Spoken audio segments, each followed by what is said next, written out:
Созақ ауданы Қаныш Сәтпаев атындағы мектеп гимназиясының мұражайы. Саламатсыздар ма? Вот мұражайға келді.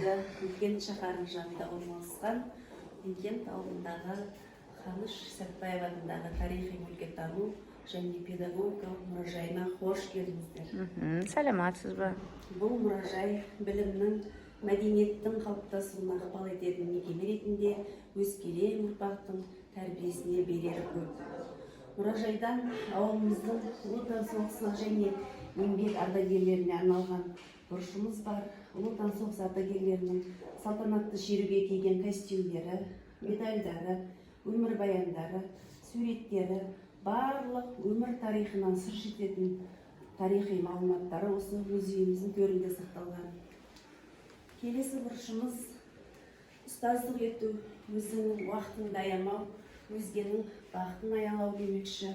Ұстаз дүниедегі асыл маржанды сүзе білетін, өзгеге бақыт бағдарын нұсқай жүретін тұлғаның бірі. Осы мектепте білім саласында қызмет еткен ардагер ұстаздарымызды құрметтеу мақсатында арнайы бұрыштар ұйымдастырылған. Осы ардагер ұстаздарымыздың өмір тарихына арналған өмір баяндары, суреттерін көруге болады. Келесі бұрышымыз ұлттық тұңғыш академиясының президенті, қоғам қайраткері, академик, биолог Қаныш Сәтпаевтың бұрышы мұражайымыздың төрінде орналасқан.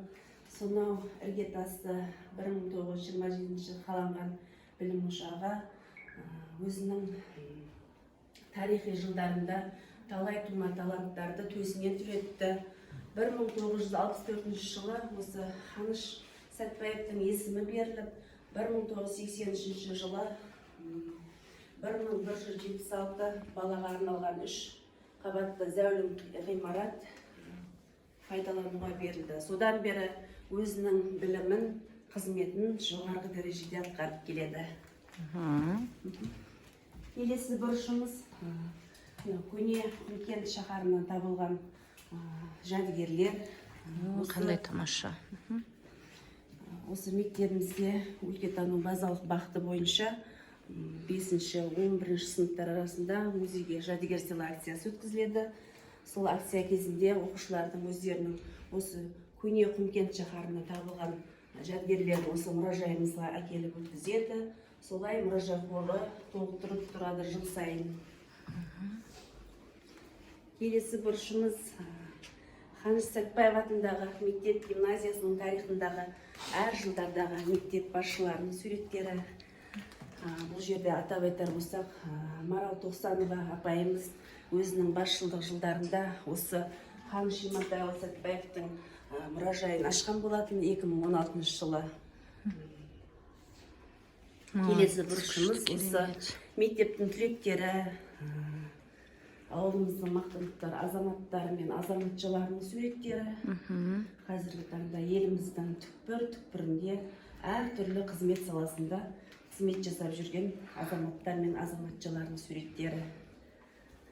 Келесі бұрышымыз осы мектебіміздің мақтаныштары, алтын белгі иегерлерінің суреттері, мектеп әкімшілігі. Мынау әр бірлестігіміз қазіргі осы бірлестігіміздің дәл қазіргі көрінісі. Ой, керемет, тамаша. Мынау мектебіміздің осы жоғарғы оқу орындарынан келген осы алғыс хаттарын зор мақтанышпен айта аламыз. Мынау кубоктар әр жылдардағы жарыстардағы бағалы сыйлықтарымыз. Мектептің аты алған, Ал мына жерде мыналар? Бұл оқушыларымыздың, осы мектепті бітірген оқушыларымыздың өздерінің қолдан жасаған туындылары. Мыналарда, Бұл жаңағы осы мектептің түлегі, Созақ ауданының құрметті азаматы, республикалық деңгейде суретшілер одағының мүшесі Биболат Рабатовтың өзінің жаңағы осы музейімізге әкеп қойған жаңа ең алғашқы мектеп макеті, Бабатовты шаштазы макеті. Осының барлық оюлары осы музейіміздің төрінде мына жақта көрмеде қойылған. Мынау жаңағы бұрынғы көненің көзі үй тұрмысында пайдаланған жәдігерлер. Келесі мынау тың жерлерді, Сәтбаевтың тың жерлерді игергені үшін зерттеу барысында табылған тастары қойылған мұражайымызда. Мынау жаңағы Сәтбаевтың осы бұрынғы кезде осы мектебімізде жыл сайын республикалық волейболдан турнир өткізілетін. Сол турнирлердегі әр жылдардағы жалаулары қойылған. Күшті, керемет. Тамаша, әдемі таныстырдыңыз. Әр мектепте осындай бір мұражай болу керек. Тамаша.